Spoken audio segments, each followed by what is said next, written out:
자, 오늘부터 이제 요한복음을 읽어갑니다.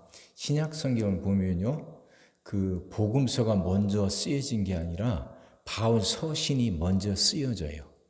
바울이 서신을 13권 쓰지 않습니까? 이제 로마서부터 쭉 시작이 되죠. 그 13권을 바울이 썼는데 그 썼을 때가 48년부터 60년경이에요. 그때 13권이 쓰여졌습니다. 바울 서신에서 말하려고 하는 것은 예수님을 통해서 우리가 구원받았다는 것, 이거 말하는 거예요. 그러니까 예수님이 다윗의 혈통으로 오셨고, 또 그리고 이제 최후 만찬이 있고, 그 다음에 십자가에 죽으시고 3일 만에 부활하셨다는 거예요. 그 부활을 통해서 모든 인류가 구원받게 됐다는 거예요. 그게 보편적 구원, 그렇게 말하죠. 예수님의 죽으심과 부활을 통해서 모든 인류가 구원받았던 것, 여기에 초점을 맞춰요. 바울의 서신의 핵심은 거기입니다. 그러니까 예수님이 그렇게 하나님의 아들로서 그 죽음의 의미, 부활의 의미, 이걸 밝히는데 예수님의 행적에 대해서는 쓰진 않죠. 바울 서신에는 예수님의 행적은 없어요. 그럼 이제 그 예수님이 이 땅에 오셔서 어떤 일을 하셨는가, 이게 궁금할 거 아닙니까? 그걸 쓴 게 복음서예요. 바울 서신이 있고 나서 20년, 30년이 지나서, 그러니까 70년에서 90년경에 복음서들이 쓰여집니다. 마태, 마가, 누가, 요한, 이게 쓰여지죠. 그래서 복음서는 예수님의 행적, 우리가 사는 이 땅에 두 발 딛고 서셔서 예수님이 어떻게 사셨는가, 예수님이 어떤 기적을 일으키셨고 어떤 말씀을 하셨는가, 이걸 말하는 게 복음서예요. 근데 복음서 4권에 보면 차이가 조금 있습니다. 그래서 요한복음 하나가 나머지 세 복음과 달라요. 그래서 마태, 마가, 누가 세 복음을 공감복음 그렇게 말하고 요한복음 따로 제4복음 그렇게 말한다고 했잖아요. 근데 이 복음서는 예수님의 행적에 대해서 기록하고 있는데, 그러면 공감복음과 요한복음이 어떻게 차이가 나냐? 먼저 중심지가 틀려요. 공감복음은 예수님이 갈릴리에서 사셨던 것, 그 중심으로 쓰여져요. 갈릴리가 중심이지만 요한복음은 예루살렘이 중심이 돼요. 지역이 틀리고요. 또 공감복음은 연대기적으로 서술을 해요. 무슨 말이냐면 시간의 순서대로 기록한다, 그 말이에요. 연대기적이란 말이에요. 그러니까 예수님이 태어나셔서 죽으시고 부활하시기까지 시간 순서대로 쭉 서술을 하죠. 그게 복음서인데 요한복음은 그렇지 않아요. 시간 순서대로 쓴 게 아닙니다. 그러니까 시간을 보면 왔다 갔다 해요. 자, 그리고 이런 차이가 있고, 또 공간복음은요, 이제 예수님이 왜 그렇게 하나님의 아들 구세주가 되었는가, 여기에 초점을 맞춰서 쓰고 있지만 요한복음은 틀려요. 요한복음은 처음부터 예수님이 하나님의 아들이라고 기록해요. 요한복음 지금 처음 시작하니까 이 말씀 드린 거예요. 이걸 좀 이해하셔야 요한복음 쭉 읽어가는데 도움이 돼요. 공간복음은 사람이었던 예수님이 어떻게 해서 하나님의 아들이 되었는가, 이거에 초점 맞춰서 쓰고 있지만 요한복음은 틀려요. 처음부터 예수님이 하나님의 아들이에요. 그렇게 나와요. 그러니까 오늘 1장 1절도 그렇게 말하죠. 태초에 말씀이 계시니라. 이 말씀이 하나님과 함께 계셨으니 이 말씀은 곧 하나님이시니라, 이러죠. 여기 나오는 그 말씀, 이게 노고스인데 이 말씀이 곧 누구냐? 예수님이란 말이죠. 그래서 예수님은 태초부터 하나님과 함께 계셨다고 나와요.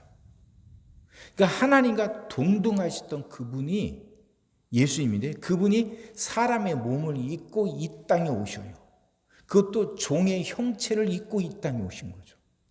예수 그리스도의 순종이에요. 순종에 의해서 하나님의 역사가 이루어졌고 구원 역사가 이루어졌다는 거예요. 이게 굉장히 틀립니다. 예수님은 태초부터 하나님과 함께 계셨다는 거예요. 그러니까 예수님의 신성이 굉장히 강조가 되죠. 그래서 예수님 탄생 이야기가, 공간복음에 나오는 예수님의 탄생 이야기가 요한복음에는 없는 거예요. 예수님이 태초부터 하나님과 함께 계셨던 말씀, 그 예수님이 노고스예요. 노고스. 그래서 예수님의 뜻을 이루신 분. 그러니까 예수님께 하나님의 뜻을 이뤄내신 분. 하나님의 뜻을 대리하고 대행하신 분. 이분이 예수님이다. 그 말이에요. 대리, 대행. 그러니까 예수님이 그냥 보통 인간이 아니라 신성, 하나님과 같으신 분인데 하나님의 입에서 나오는 말씀은 그대로 이루어지잖아요. 그러니까 천지를 창조하실 때도 하나님은 말씀으로 천지를 창조하셔요. 하나님의 말씀에 그렇게 힘이 있죠. 그러니까 권세가 있는 거예요. 그 권세가 있는 그 하나님의 뜻을 이 땅에 하나님을 대신해서 이루신 분, 대리하고 대행하신 분이 예수님이에요. 그러니까 그 예수님을 우리는 믿는 것이고, 근데 그 예수님이 이 땅에 오셨는데 사람들이 그 예수님을 알지 못하고 그 예수님을 배척했단 말이에요. 그것이 인간들의 잘못이었고, 그 배척했던 인간들을 대신해서 예수님이 죽으시고 다시 살아나셔서 그 예수님을 배척한 우리를 구원하셨다는 거죠. 자, 이 이야기를 하는 거예요. 이게 요한복음의 핵심이고, 오늘 우리가 읽은 1장에서 18절까지는 이제 요한복음의 서론이에요. 서론. 예수님이 어떤 분인가? 하나님과 같은 분이다. 하나님의 뜻을 대신해서 이 땅에 이루시기 위해서 이 땅에 오신 분. 하나님께 그렇게 순종하신 분인데, 그분이 그래서 생명이고 빛이지만 어둠 속에 있던 사람들이 그분을 몰라보고 그분을 배척했다는 거예요. 그래서 10절에요. 그가 세상에 계셨으며 세상은 그로 말미암아 지은 바 되었으되 세상이 그를 알지 못하였고, 그러죠. 여기서 알지 못하였다는 것은 정보적인 지식이 없었다는 것이 아니라 감정적으로 배척했다는 거예요. 사람들이 감정적으로 배척했다는 거죠.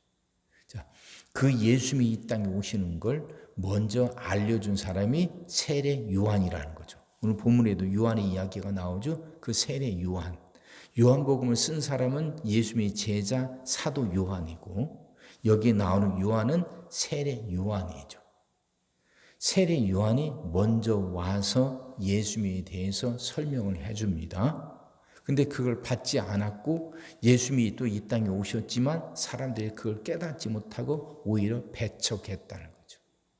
이제 이 이야기가 오늘 본문의 내용이에요. 그래서 우리는 그 예수님을 통해서 하나님을 볼 수 있고 하나님을 알 수 있다는 거예요. 이것부터 깨닫고 그 다음 말씀들을, 그 다음 계속되는 말씀들을 읽어가라 하는 거죠.